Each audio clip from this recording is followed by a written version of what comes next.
Thank you very much. Let me say a pleasant good evening to the media houses who are here.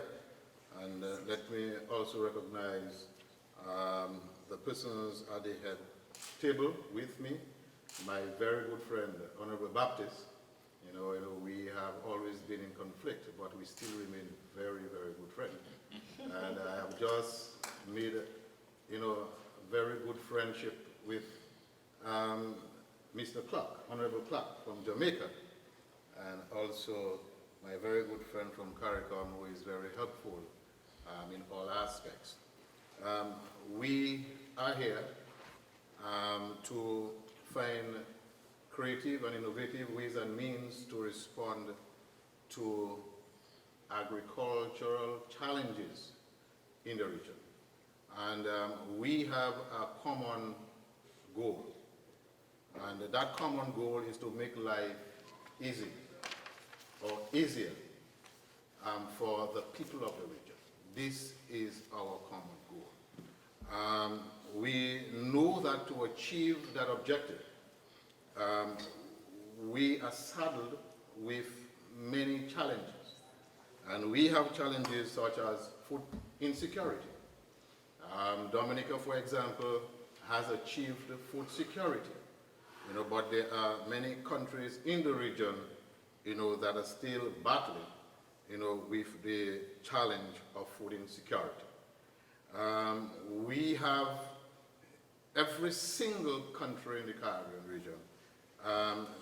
There is, a level of poverty, and certainly we have to work, extremely hard to alleviate, reduce, and ultimately to eradicate poverty. Because poverty is not nice. It's not a nice thing. And all of us, would like to see every single citizen of our respective countries, they are enjoying life just as we are enjoying life. And that is fundamental.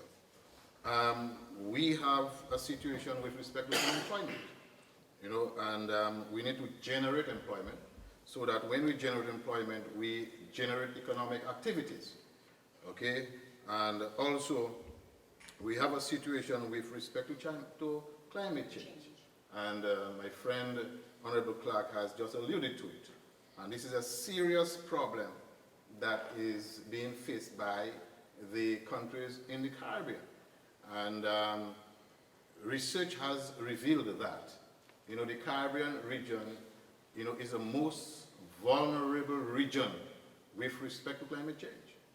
And it is incumbent, on all of us, the leaders, and we have many smart persons in the Caribbean region to be able to consolidate, their resources to find ways and means whereby we could mitigate and adapt to climate change. We have a situation where we need to generate more foreign exchange earnings for respective countries, okay? And also to stimulate economic activities. But the question is, how do we achieve all those specific objectives? To achieve those specific objectives, we have to be organized in what we do. We have to plan well, okay? And we do not have to duplicate the resources that we have.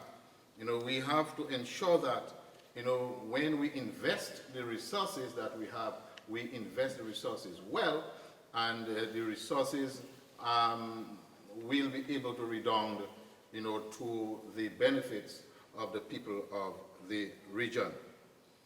But the question is, how do we get there? How do we achieve those objectives?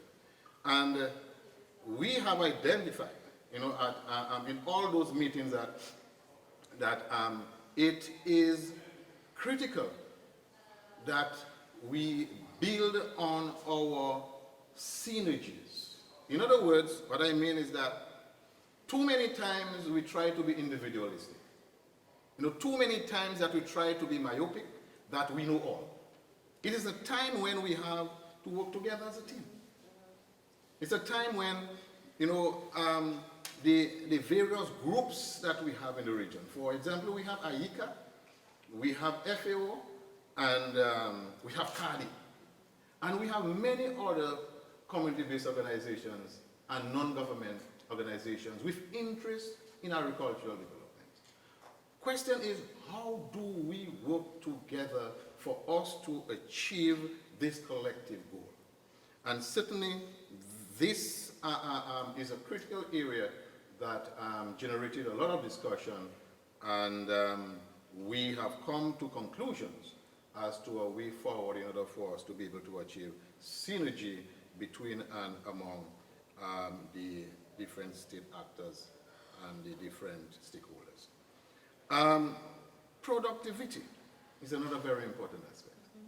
You know, because if we want to use agriculture as a driver to stimulate growth and development in our respective countries, we must focus on productivity. Okay? And this is a key word also, competitiveness. Because we are not only focusing on, making food available for our respective countries. This is critical. Yes, this is critical. But we need to generate foreign exchange. How do we generate foreign exchange? And we need to export. And if we have to export, we also have to be competitive. And this is an area that, a lot of energy, a lot of time was spent on, and also we have to concentrate on SPS standards.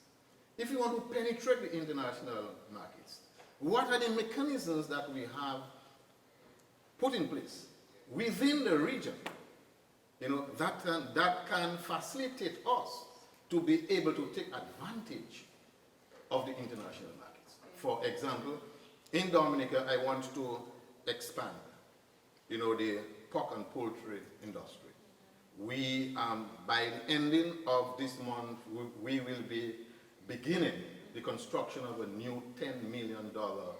Right. But, the fact of the matter is that Dominica cannot consume all the meat that we'll be producing. How do we get rid of the excess?